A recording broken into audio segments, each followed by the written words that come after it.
जिस स्थान पर मरे हुए मुर्दे को जलाया जाए उस स्थान का नाम है शमशान घाट। और जिस स्थान पर मरे हुए इंसान को दफनाया जाए उस स्थान का नाम है कब्रिस्तान।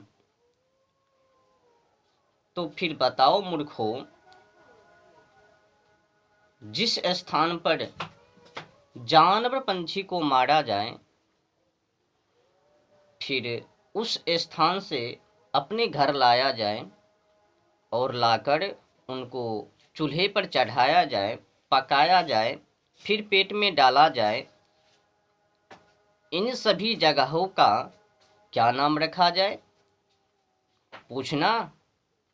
जो भी लोग बेचारे निर्दोष जीव प्राणी की हिंसा जब वहां दिन रात करते रहते हैं, पूछना ये सवाल उनसे,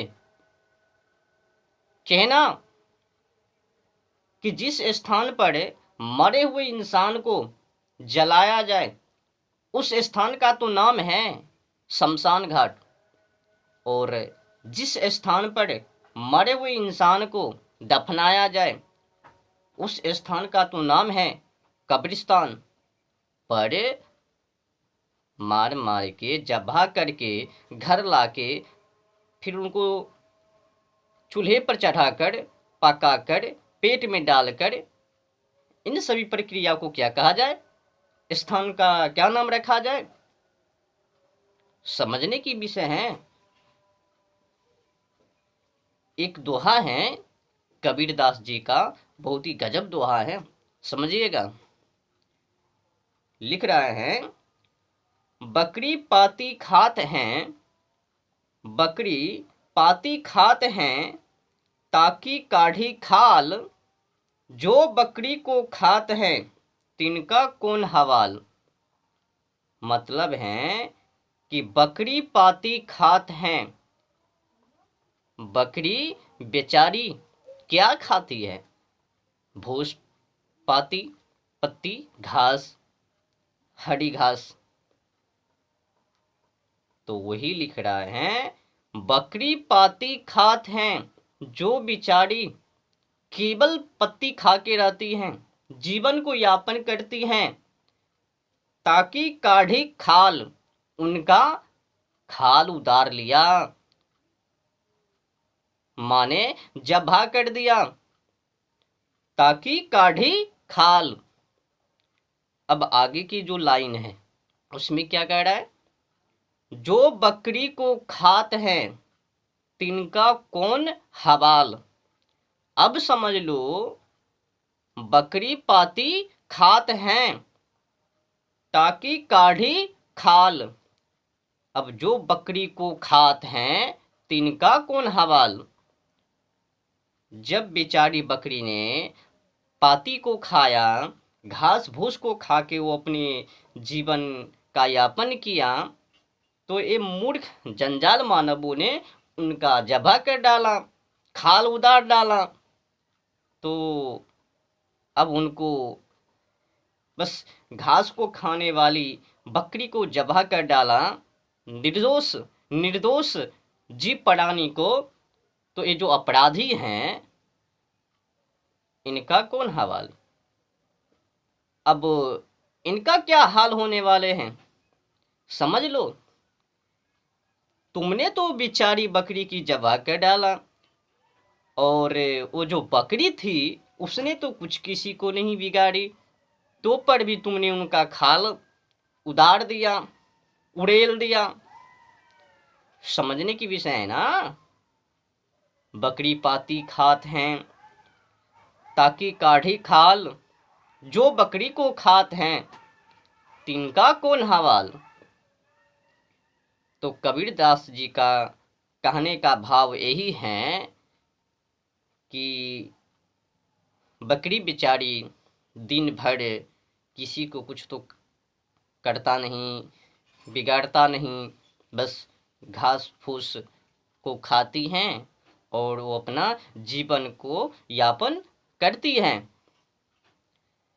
किसी को कुछ बिगाड़ा नहीं, किसी से लेफड़ा बेफालतू मोल झगड़ा वो सब किया नहीं, तो उन बेचारी बकरी की खाल उड़ेल दी इन लोगों ने, पाखंडी लोगों ने। तो उन लोगों के लिए भी तो गजब व्यवस्था है ना, आगे समझने की विषय है ना।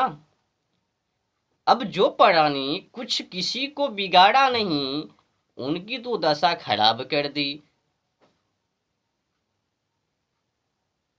अब समझने की विषय ये है, ये जल्लाद मानवों से पूछना चाहिए कि जिस स्थान पर मरे हुए इंसान को जलाया जाए, तुम लोगों ने उस स्थान का नाम शमशान घाट धर दिया, और जिस स्थान पर मरे हुए इंसान को दफनाया जाए, उस स्थान का नाम कब्रिस्तान तो रख दिया।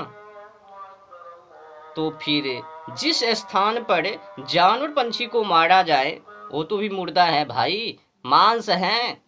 मिला के देख लेना, इंसान का मांस और उनका मांस। मांस का मतलब मांस, अपने बेटे को मार ले, अपने औलाद को मार ले, अपने वंशज को मार ले, खा ले, खाना ही है। जो किसी को कुछ बिगाड़ा नहीं, उनके पीछे क्यों भाई। तो जिस स्थान पर जानवर पंछी को मारा जाए, यानी जबाह किया जाए, और उस स्थान से उठाकर अपने घर लाया जाए, और अपने घर में लाकर टोकने पर चढ़ाया जाए, चूल्हे टोकने पर, फिर उनको पकाया जाए, नींदा जाए, फिर नींद कर अपने पेट में डाला जाए। तो देखो ना, सबसे बड़ा शमशान घाट तो आपके पेट है। अच्छा बताओ, जानवर पंछी अगर किसी को हिंसा करता है तो उनको जानवर पंछी तो कहा जाता है, बेफालतू में मोल झगड़ा। पर इंसान, इनको क्या, ये तो सबसे बड़े जानवर हैं, इनको तो इंसान नहीं कहना चाहिए। जो लोग जानवर पंछी को खाता है, पेड़ पौधों की कटाई करता है, और जलवायु और ओजोन परत की दशा खराब करता है, ऐसे लोग को मानव नहीं कहना चाहिए, सीधे दानव। मांस भक्षे सुरा पाने मूर्खे चो अक्षर वर्जिते,